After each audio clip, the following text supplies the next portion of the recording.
I just want to acknowledge First Nations across the country. We're going live through a online, so I just want to acknowledge all the First Nations people across the country, and elders past, present, and emerging, as well as the resilience of our people to continue on and battle conditions that they've had to do over the last 230 odd years. So I'll just introduce you to our panel members. Tonight we have Senator Patrick Dodson. He's a Yawuru man from Broome in Western Australia.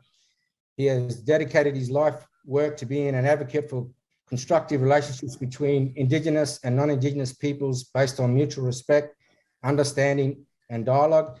He's a recipient of the Sydney International Peace Prize. Welcome, Senator. Thank you. I'd like to welcome Senator Lidia Thorpe.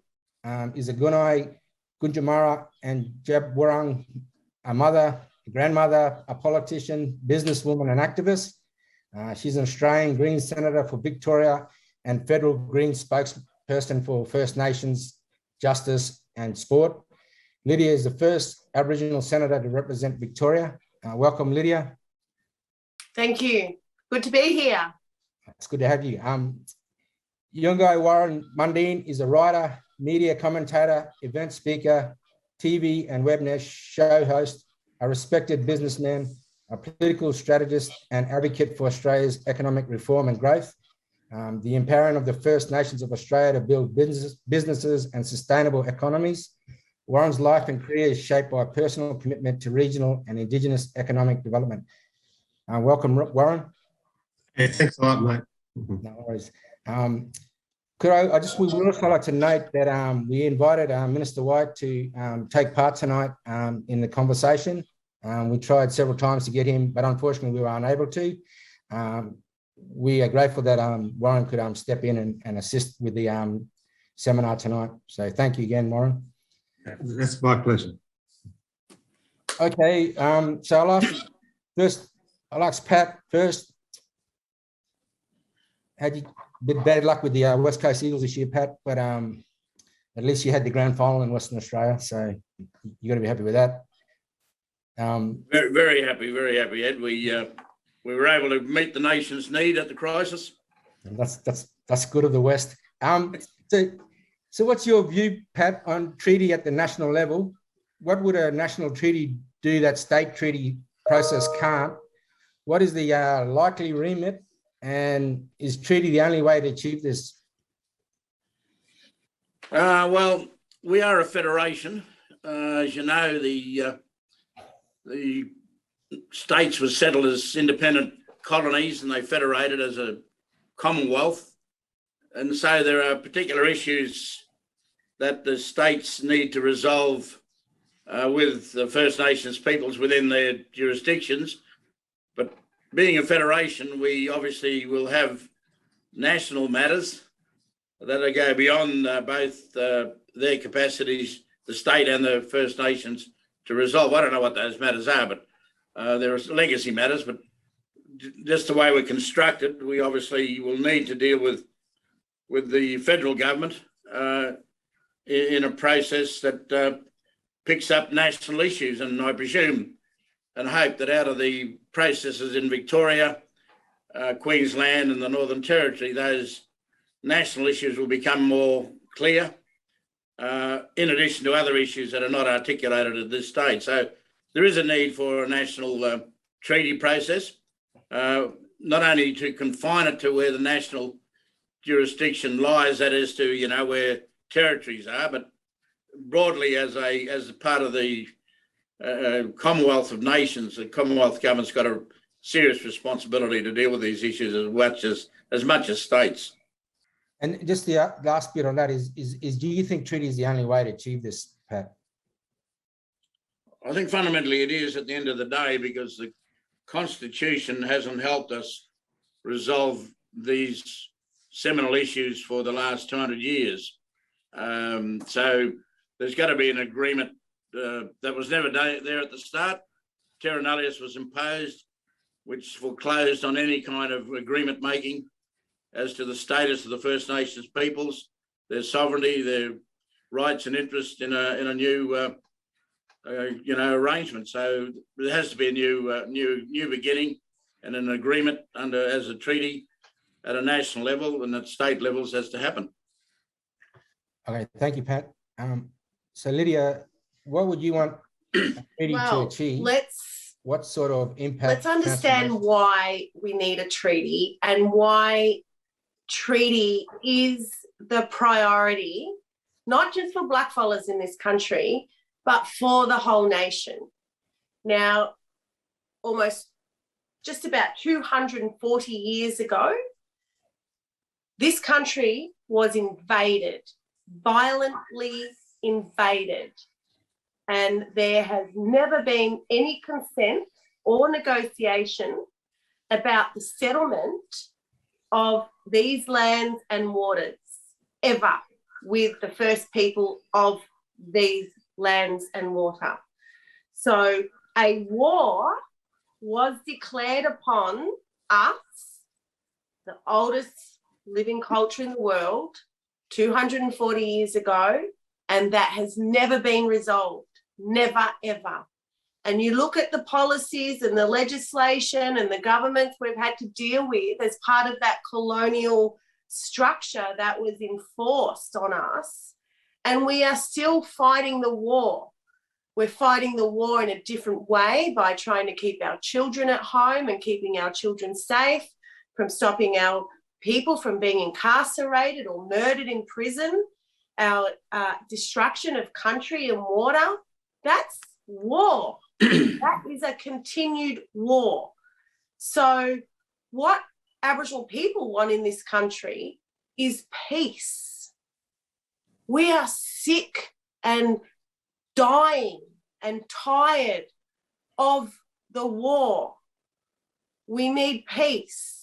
And the only way, I believe, and that's from intelligence and knowledge from my old people and the people who've been fighting for all their lives and who aren't with us today, is that we need to sit with the Crown, sovereign to sovereign, and negotiate a settlement in this country. And that is via a treaty. A treaty means peace. Treaty is not what the state governments are doing. Northern Territory, Queensland, Victoria, they still log our country. They're still locking up our women and our children and our men in Victoria while they talk about treaty. That is not treaty. So let's be very clear and not allow bureaucracy and governments to decide what treaty looks like for us. We have to decide that as sovereigns, and we have to speak to the other sovereign. And who is the other sovereign?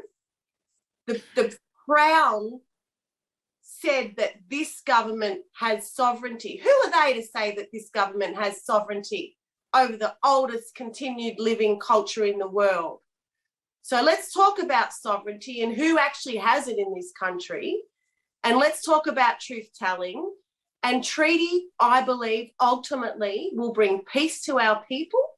And it has to happen at family clan group level, not at peak body level, not at PBC level and land council level and all the other groups that say they represent the people, which I know some of them do, but some of them don't. So it has to go to family clan groups because everybody has to benefit from this, and we'll see peace. Thanks, Lydia. Okay, Warren, as an Indigenous man and, someone who's been involved with politics, why should mob have any faith in politicians to realise the aspirations for treaty? And just on that, so if we look at the history or recent history, the past 2 decades, I suppose, we've got the dissolving of ATSIC, we've got the suspension of the RDA 3 times, for the Native Title Amendment Act, the Hindmarsh Bridge case, the intervention, And then we have various policies like the IAS. So, Warren, can you just elaborate on why should mob have faith in any politics or? I don't think they should have any faith in politicians, to be honest. Yeah. Sorry, you two senators here, but they shouldn't, because what I've always been a treaty person from as a young child coming forward, even when I didn't quite understand what a treaty was, but I knew it was a settlement. It was an agreement that we had the force of law, and we needed to settle a whole lot of things within this country. And of course, Pat was right. We're a federation, and from land management, water, and all that, it is really states who run those areas. And so it is. I believe, coming from the clan base, coming from people. I'm a Bundjalung person in Western Bundjalung country there at Bayugu, and I'm also from my mother's side. I'm Yuan in Gumbanga, and I believe it's that people, only those people can speak for country. It's only those voices who can speak for country. Now, I'm living in Sydney. I'm living on other people's lands, but I don't speak for these people here. I don't speak for their country. That's their business. That's the way they should be operating. And I'm been very, very strong in that belief about our culture. Only us can speak for our own country. And we need to, and that's where I think it's important for us to go for this treaty process and work for a settlement, because we still have incompleted things that we need to work through, and we need to how do we build our structures and some of our peoples and that to move forward. So. Look, I don't trust politicians. I don't. It's yeah. You can. You've got to. It's really about what we want and what we need, and then you go into those rooms and you have those negotiations. I just want to put that question to both the senators, and I don't want to be disrespectful, but if we look back over the decade, it hasn't been a process where we, could trust government in regards to Indigenous affairs. If we look at, today I was on a cross-cultural course, and we spoke about, Redfern's speech and the apology. And if we look back since then, there hasn't really been no real improvement in both those areas of discussion. And what I said to Pat, to Warren in regards to the suspension of the RDA and that. So, and I know how politics works, and unfortunately, Indigenous Australians are a minority. But I just wanted, I suppose, to get yourself, Pat, and Lidia, your thoughts on why should our mob really have any faith in the system, Pat? Well, it's a fair question, given the 200 years of denied justice. But on the other hand, we have got to deal with the monster that's there. That is, the governments that are set up under a constitution, that are the litigators or the legislators of a whole range of things that interact and impact on our lives and our rights. And really, this is about setting up a process. And most of these states have been setting up processes to define who the right groups are, define how they might proceed, the resourcing issues, before they've even got down to settling on the topics for negotiation. So you got to prepare. And at least I think you can, at least you could take politicians and parties at their word to the extent that they say they're interested in setting up a treaty process. And that's where that process is also going to be negotiated with First Nations peoples. And the proposal as to who you negotiated with is going to be sorted. If there's a voice that's constitutionally entrenched in our constitution, well, that may be the entity, it may be a whole range of entities that you've got to talk to. But you've got to start and you take steps. And the first step certainly isn't one that's going to require the consequences of, the decisions forever. They're going to be about process, format, protocols, resourcing, procedures, etc. All the technical things. And it'll take time. It'll take time. And politicians will change over that period of time, we would hope, and some of them will get better.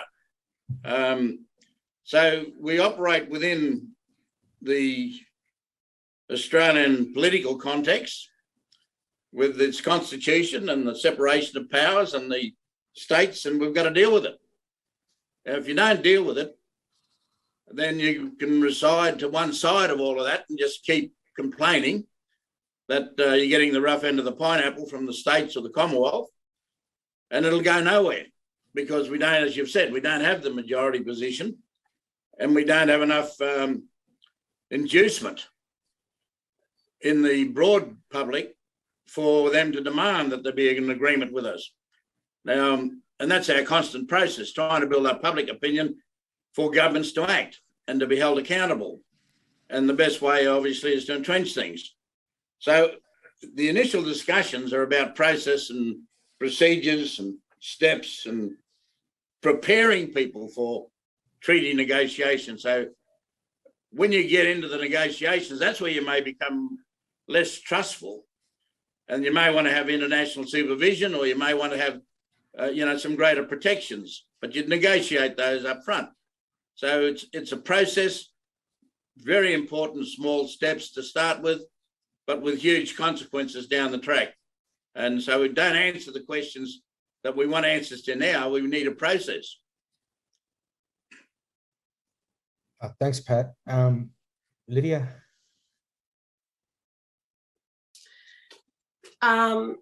I was born not to trust politicians, and I come from a family who don't trust politicians or governments.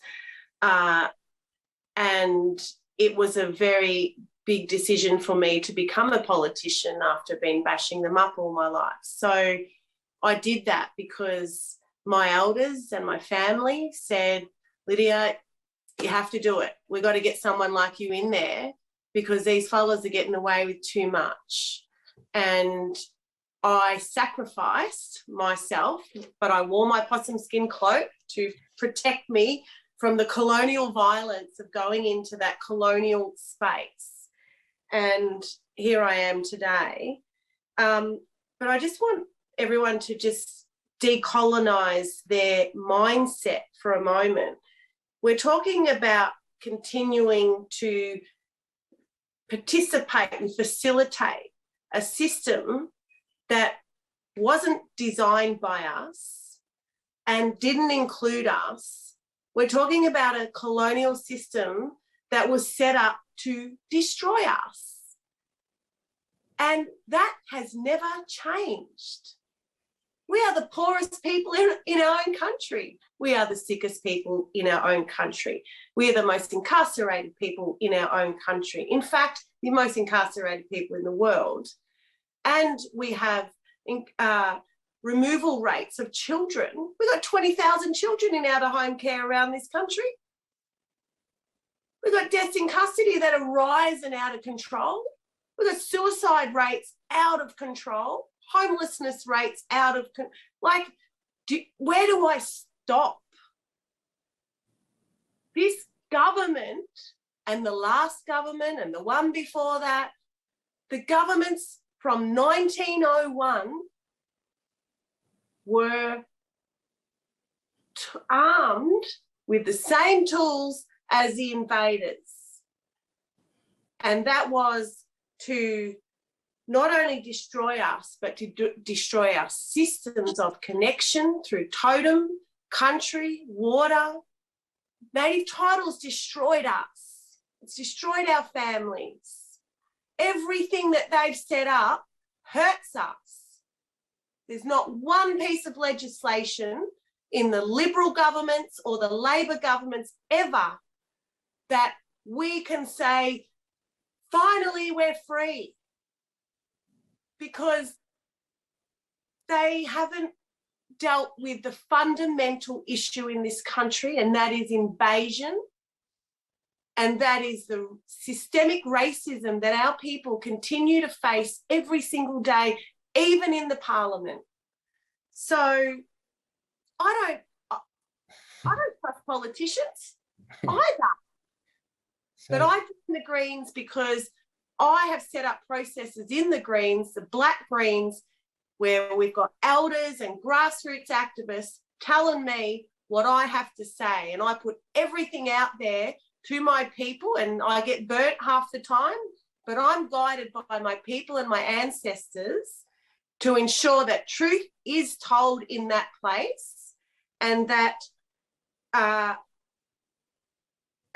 follow the Aboriginal law always. And if I can give you just a really quick example right now, you know, we've got the Beetaloo Basin about to be fracked, you know, and the Greens are the only ones that stood up for that. We've got raise the age of legal responsibility.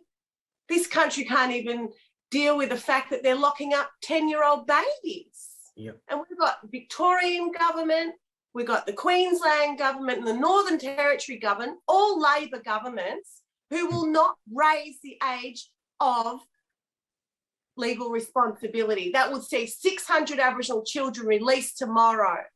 So I'll stop there. I think I've made my point. Thank you. Thanks, Lidia. So look, I just on that question, I just as someone who's worked in the justice system for a long time, it's really hard to and I pick up on all of what you said about the how the system works, and as a minority, it's very difficult. And don't want to be disrespectful to either the senators or yourself, Warren. So, but it would be a miss of me if I didn't ask that question. So I just want to make that clear. And Pat, you touched on this before for the next question, so I'll go back to you. What can the Commonwealth learn from the state processes, and how can they ensure the durability of the treaties that are set up at a state and national level? Well, there's a lot they can learn from what the states, those states that are undertaking these discussions and working through the complexities of who represents whom and how to strike the right balance on any of that. And there's issues that will arise that will no doubt be matters for the Commonwealth to squarely deal with at some point. The question of the and then so there's a lot of learnings I think that'll come from the states, not entirely everything, but a lot that we will learn about from the truth telling and from the voices of the First Nations peoples that raised concerns going back to the colonisation period right through to the contemporary times, with all the sorts of issues that Lydia's raised about the consequences of policies and practices and laws that have led to the sorry state that we find ourselves in. But this, if we take any kind of trust, is probably the worst word to use, but any kind of confidence that the nation of Australia wants to see some justice for the First Nations after 200 years through a truth-telling process, through a voice to the Parliament enshrined in the Constitution, and through a treaty-making process, then that's a long way from where we were at 1901. And certainly prior to that, when the British were in control. And so there's a realisation that things aren't right and haven't been right for a long time. And the best mechanism that's come from the Uluru consultation process, if I can call it that, has been these three propositions. And we've got to get those achieved if we're going to make any headway into these other social negative factors that we see. Now, to how you can bind the Crown to any agreement going forward, to some degree, is going to be in the nature of the agreement, I would have thought, as to how you do that, and to clauses that go towards disputes or, reneging on commitments. That'll all have to be part of an agreement process or a contractual process with independent review of it, etc. So they're going to be the smart things that will need to be built in for revision or for change or for arbitration over the goodwill that may or may not have been exercised in achieving whatever the outcomes are on the particular issue. So we don't have those mechanisms. The ones that we've been using sometimes support, but because they're bound by our constitution, even the Native Title Act is limited. In that sense, it couldn't deal with the question of sovereignty. So we are bound and confined by certain aspects of the constitutionality of the country, but that doesn't mean we shouldn't, in a treaty process, try to push those boundaries back to accommodate what we can, I suppose, reasonably live with. That's better than what we've had, and certainly provides greater accountability on the Crown in its dealings with us, and a greater level of our independence in the way we go about exercising our rights and freedoms and responsibilities within the democracy of this nation. Thanks, Pat. Warren, I'll throw the same question to you and Lidia. But so the question was, what can the Commonwealth learn from the state processes, and how can they ensure the durability of the treaties at the state and national level? What are your thoughts on that, Warren? Well, there are several things that really have pushed us along. I've seen treaty being at the top, and then it wavered away for a while. And what the demise of ADSIC had taught us, whether people agreed with it or not, what it had really taught us was how powerless we were, that the government sat there and made a decision about us. And not the government and the opposition, that made a decision about us, and we didn't really have a voice sitting in that room. So it's very important for us to come at these things at different ways. I sit on a board, we're funding the stolen wages cases and fighting the court systems. We had a successful outcome in Queensland. We're doing the Western Australian case, we're doing the Northern Territory, we'll be doing New South Wales and so on. About here were people who worked, Aboriginal people, but just because they were Aboriginal people, they didn't get their wages, and it was taken from. So using those structures are important for us. That's what Mabo did. He used those structures to get that outcome that had a benefit for us. We got to realise that when we sit down, a treaty is not the panacea. It's not going to fix everything. But what it's going to do, as Pat was saying, it starts a process. It puts a process in which gives us a voice where we make our own decisions about things. And what Lidia was saying earlier, these things we have to confront ourselves as well. As I said to a friend of mine once, I said, if we drive all the non-Indigenous people into the sea and we're the ones left, we're still going to have police forces, and we're still going to have other things as well. But we've got to, in this process, look at our structures and how we do these things, and how we ensure that when we get agreements signed, that we do not end up in the same thing where we ended up with an ANSIC, where they could just take it away. So we've got to make sure that it's enshrined in constitutional law, and that I'm not a constitutional lawyer. We've got to ensure that these agreements are done so that it's like a native title. It's that was English common law, and it helped us in that process. And you look at the legislative approach in regard to land rights and that. So we do need to to make sure that we've got our conversations and structures right when we sit down in the room. And it is a negotiation.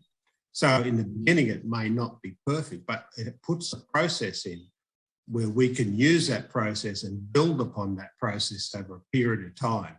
That we can, it gives us more power and more say in what's happening, and then that's a good thing. Okay, thanks, Warren. Lidia?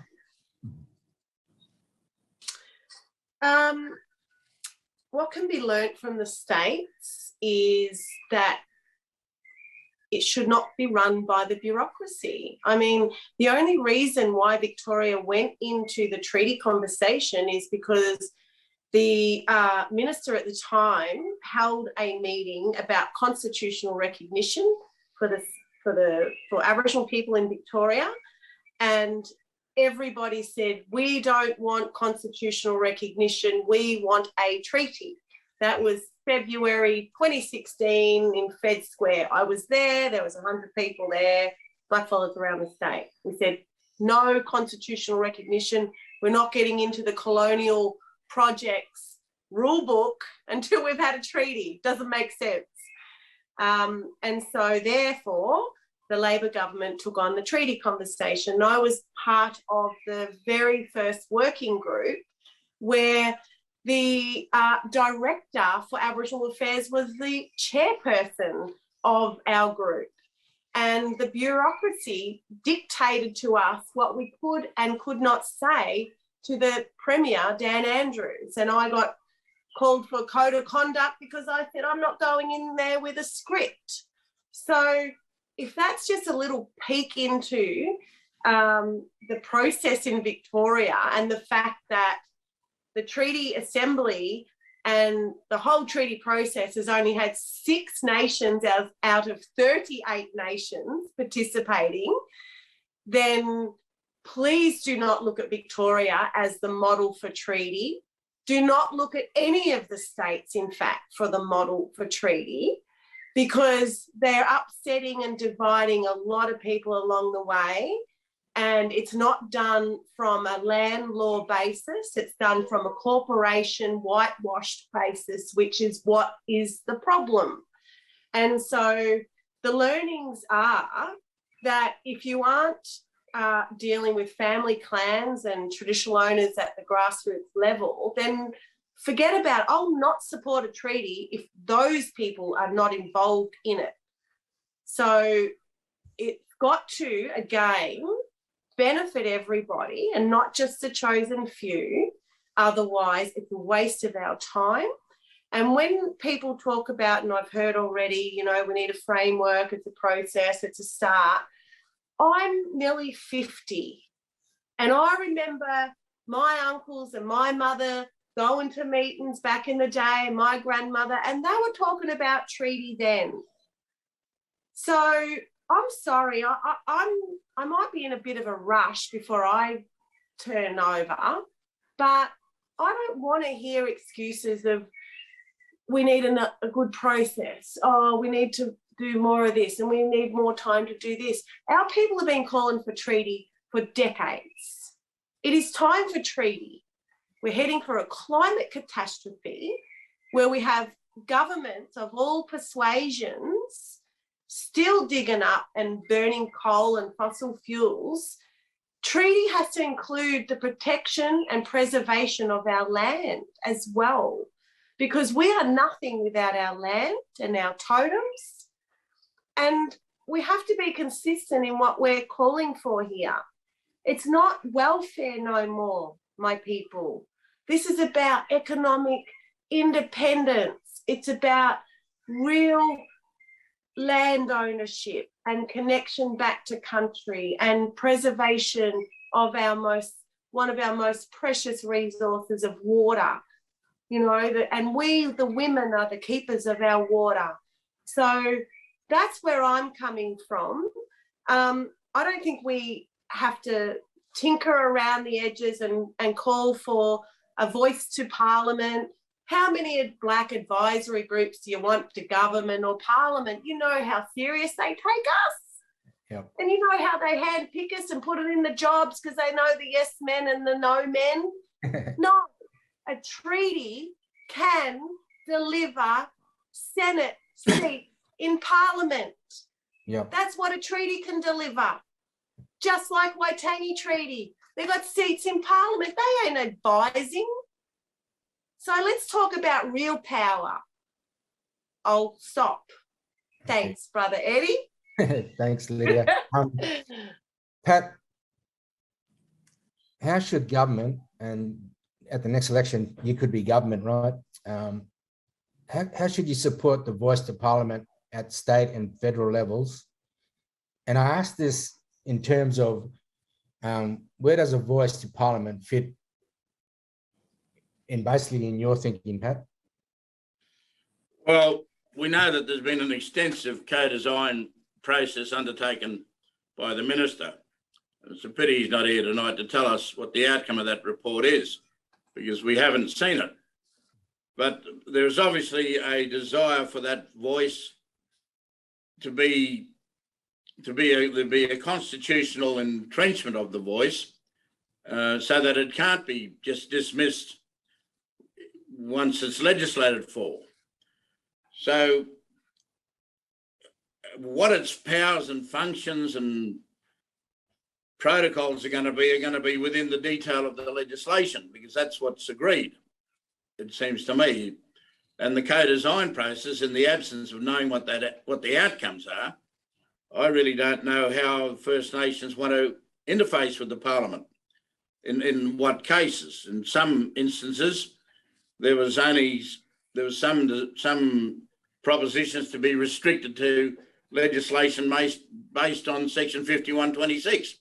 Well, I think that'll be a pretty limited capacity for a voice to Parliament, or the Northern Territory power, and I think that'll be a limited capacity. But if that's what people are saying, well, we'll have to look at it. So why shouldn't they have a say on any piece of legislation that's likely to affect First Nations people, and how they would like that how they would like to interface with the Parliament? Well, there are many different ways you can do that, through the committee processes, through something like there's two houses, the House of Reps and the Senate, and there are a range of committees. Just how they want to deal with the practicalities of what's there is, I presume, in part what's in the recommendations that have come from the co-design process. From a Labor point of view, we're committed to entrenching in the Constitution the voice, so that can be made. We'll work with the First Nations to make sure that referendum it's co-designed and the head of power is clear. We don't know any of that at this stage. I would hope that the current government would have done something about that, because there's only 4 weeks of sittings left in this year, and we've got an election looming. So it doesn't look like anything, either legislation or constitutional entrenchment, is going to happen under this Parliament. So and then you've got a 3-year period. What Labor's committed to, and Mr Albanese committed to, in the next Parliament, one is to do the referendum, entrench the voice and legislate that in co-design and negotiations with First Nation. 2, to set up a Makarrata Commission to deal with the truth-telling and the voice and the treaty process, and to begin those processes at least. So Labor's committed to those elements of the Uluru Statement, and we'll do that work, or begin that work, if we're elected to the next Parliament. But currently we're faced with nothing coming from the government, I'm afraid. No. And we're working in a bipartisan manner with the government, or with them in opposition. And that's something that they've got to agree to as well, in order to get successful outcomes in referenda. So Pat, I hear what you're saying, and as an Indigenous man, I'm confused that we've had numerous select committees looking at this issue, and we've had an Indigenous group who put something to Parliament, and the current government has created another body, which we've discussed recently with Lidia, saying picking their own group to do this. and I asked the question previously about how can we trust governments.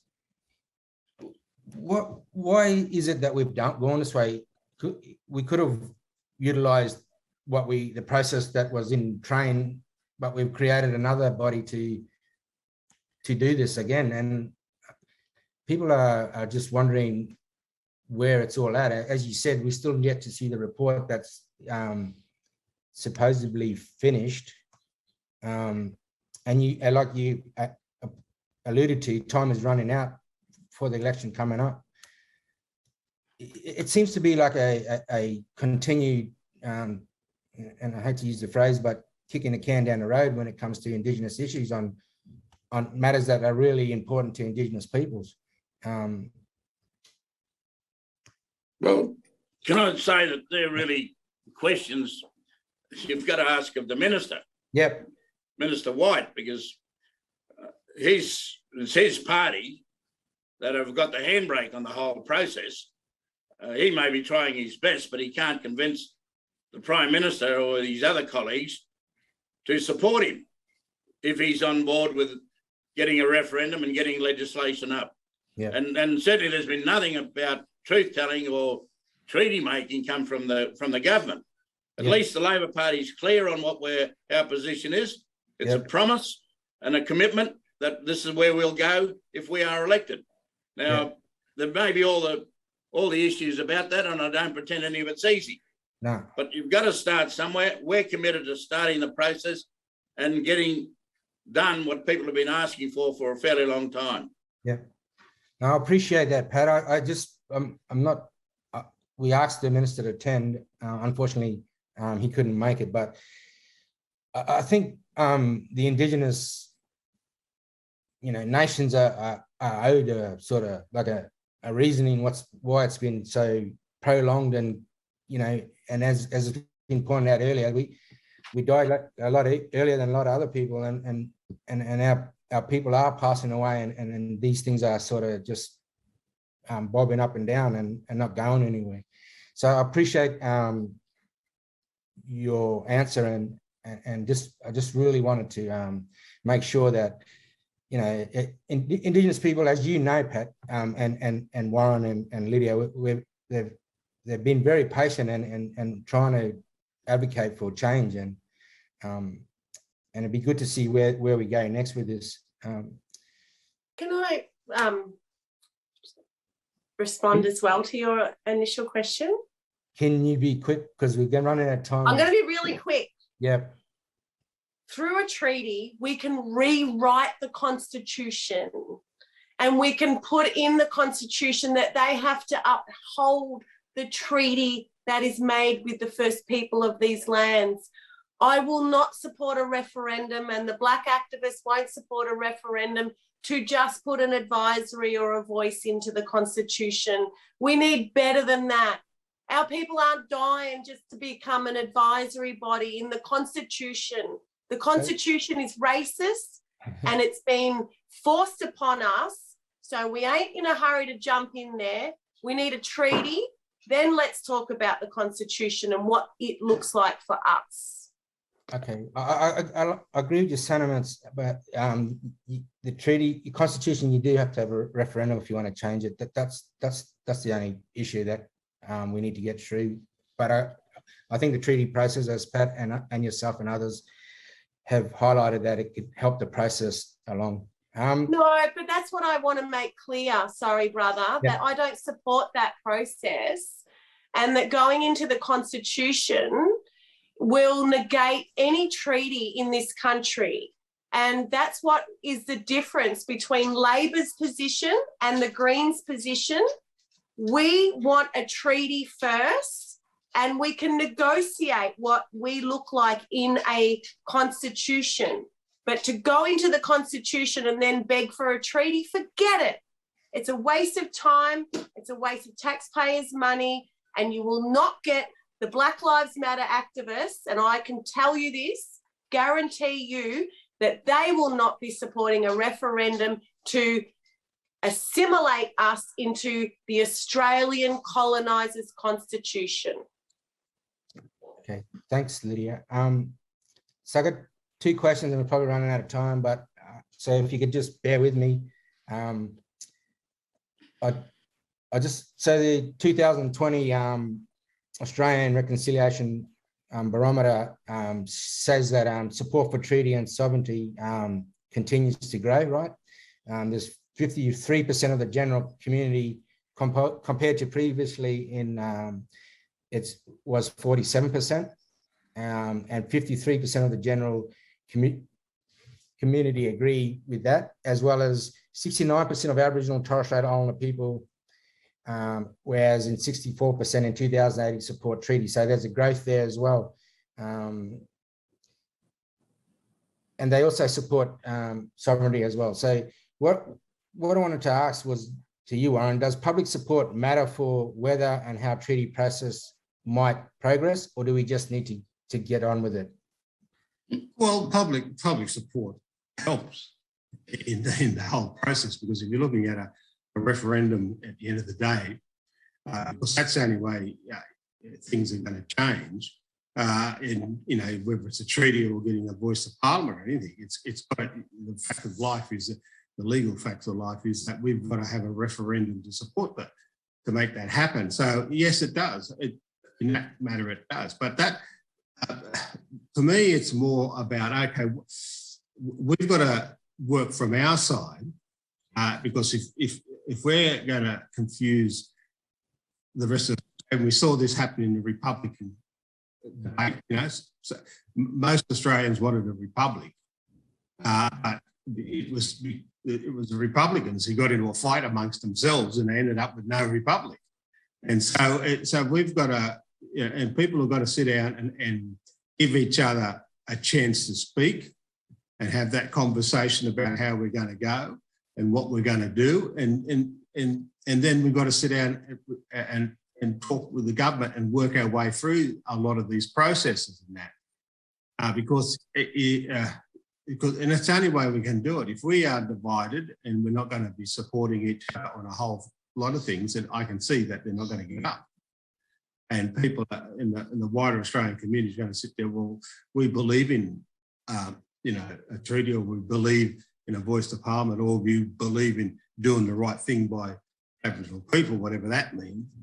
Then if there's division and problems in that area, then it's not going to go anywhere. Now, I agree in regard to the coalition government currently, because they've, they have sort of kicked the can along down the road, and who knows, we've had so many meetings, I'm getting sick and tired of having meetings. My attitude is, look, I've just gone out. This is one of the reasons why I gone out after ADSIC's demise, was to go out and make myself and my family and members of my family and my clan and that to be economically independent, and that's what we're working towards, and we're supporting people, Aboriginal people, to get educated and to do things, and I've also said that we're funding these court cases to help right the wrongs of what happened to Aboriginal people in those areas. And then I go I just go down to federal parliament, state parliament. I know all these politicians and that, and I just go in there and we have a punch up until I get something out of this whole process. That's how I operate now. I just don't bother about it. But that's fine for me. But for the rest of us, we've got to really start looking about, okay, how do we ensure that the structures and that we have in place are going to lead us down this path of what we want, and if we can't get that together, then it's going to be a lot of problems. Thank you, Warren. Lidia, I just asked you one in regards to advocacy and the well-being of our people who put their hand up to do that, whether it be as a senator or as our people who do put their hands up to represent us on whether it be the Voice to Treaty or you know, our organisations or for government. There's a lot of narrative and lateral violence, and I think if we wash away, you know, and look at things really clearly, we'd probably agree on 85% of the stuff, and it'd be the other 15 that we may disagree with. But how do we, as a mob, and whether you're the senator or just a community rep, make sure that we are looking after each other's well-being and making sure that when we are discussing these contentious issues, that we stay on board for the rights for everyone, and that we're not going to agree on everything because we are all different nations, right? But the reality is, if we can't agree on those 85%, which I think we all agree on, this is what's going to continue to happen. How do we make sure that we, as a mob, are looking after of everyone's well-being? You know, we don't have to agree on everything, but we if we go back to culture, it's all about respect and that's right. In a belief that we're doing best for everybody in our communities. Yeah. I hear what you're saying, brother. Yeah. And I think that's a really, really important question, and one that is overlooked sometimes. But I will say that lateral violence is also used as a tool to silence people. So we have to be very careful how we use the term lateral violence. Yeah. Because I know that there's staunch, particularly Black women, who've been accused of lateral violence so many times, and it's only that they're calling out the truth and they're speaking truth. And so we as Aboriginal people need to be very careful how we loosely use the term lateral violence. And I think tonight demonstrates that, you know, Pat and Warren know what I'm like. They know that I call it how it is, but they also know that I have respect for both of them, regardless of their political persuasion, and that we can yarn. They can pick up the phone to me and I can pick up the phone to them, and that we can have a respectful relationship outside of this forum. And that's how I'd love to see our people operate on the ground, is that, you know, the colonial influence, the white influence in our lives have hurt us so much that we're turning on one another, and that we have to go back to country as family clan groups and decolonise the way we think to be able to do that and heal. Healing is what our people need. Yep. And connection. And once we find out who we're related to, and yes, we can talk about, you know, you're not going to agree with me, but I love you at the end of the day. And you know, sit around any black table at night for dinner. No one's going to agree with everybody, but we still love one another. We still feed one another, and we still put a roof over one another's head. And that's how we have to continue our ways as Black people. Yeah. And not get so violent against one another. And that's what it is. It's not lateral violence. It's violence that hurts you deep down in your heart and soul. And we know what I'm talking about. So we have to unite in a way that we've not been able to do since invasion. And that's going to be a journey, but it starts with healing together. Yeah. Thank you, Lidia. So last one, Pat, and I just want to know how you think we can negotiations between First Nations and governments be made more fair and equitable? Is that possible, do you think? Well, I think, you know, nothing's perfect, is there? No. But the coalition of peaks, to the extent that they negotiated an agreement with the, you know, COAG arrangement to try and get a process to deal with the targets in the closing the gap. Now that's that process isn't panning out as perfectly as you'd like it to be, but it was a great achievement, I thought, for Pat Turner and all her team and the COAG and the Coalition of Peaks to at least get that agreement. Now, we can pick holes in it, but I think that you through a treaty process with the smart people we've got and our diversely smart people, we should be able to negotiate a process to deal with the complexities of the issues that we understand.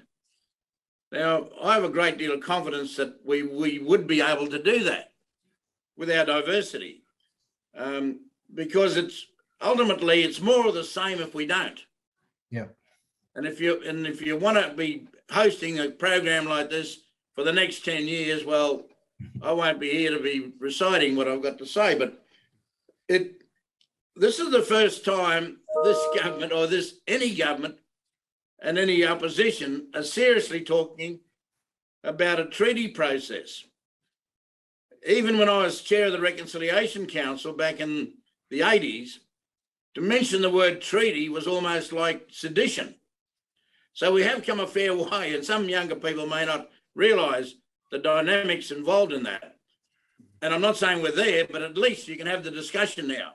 And you can throw on the table things like sovereignty or the you know, deal with the doctrine of discovery and the doctrine of tenure, those sorts of issues in some more amicable manner rather than being dismissed. But I do think we've got a lot of smart people, and that I think we can craft a process and we can bind governments through putting pressure or getting pressure put on by the public and other people, because they're tremendously important. And I think Australians generally want to see some resolution and outcome. They don't want to see their kids growing up forever and a day having this burden of who stole the land from whom and why are the Aboriginal people so dispossessed and so marginal to the mainstream of this society's benefits. So I do think we've got some real positive opportunities and positive environment in which to go forward. Now, we might disagree on the detail and, you know, other things, but it's far better than having to deal day to day with the incarceration rates, kids in out-of-home care, you know, all of those things, and they're terrible. I understand them.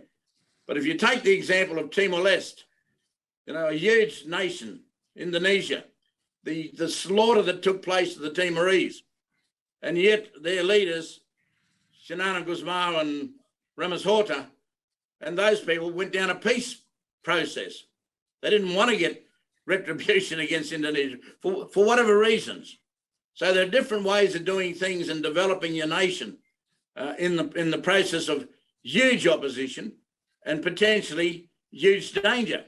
So I think we can overcome some of this with the goodwill that we've got and the smart young people we've got coming up, and the dexterity at this level, I think is far greater now than it was previously. I just finished reading The Life of Mr. Cooper by Blaine Atwood and his struggles, you know, for Kamargunja and places like that, and to get the Parliament to recognise the need for someone in the Parliament to look after Aboriginal affairs and all those marvellous leaders that come out of Victoria and New South Wales and other places. So there is hope for us.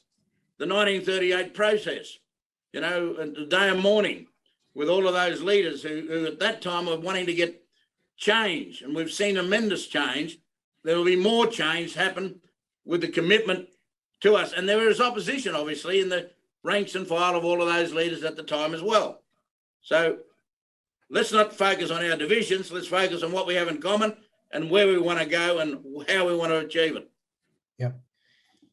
Thanks, Pat. Can I just thank yourself, Pat, you, Warren and Lydia, for tonight and giving us your your knowledge on this space, but also for enduring with the hiccup we had with the being able to be heard by our people who've registered and came along to listen to what you have to do and give. And I hope that we can get the recording out to people and they can have a listen and listen to what you all have said. It's like you said, Pat, yourself in the Senate and Lydia and Warren, yourself everywhere and the roles that you do. Indigenous people are making waves, but we've still got a long way to go. And I just want to thank you all for your time and appreciate your efforts in the community. Thank you. Thanks, Eddie. Thanks to everyone else. Thank Thanks, you. Pat and Warren. Deadly. Cheers. I can't believe you're a grandmother. Let's go for the treaty. See you, Pat. Cheers, mate. See you, mate.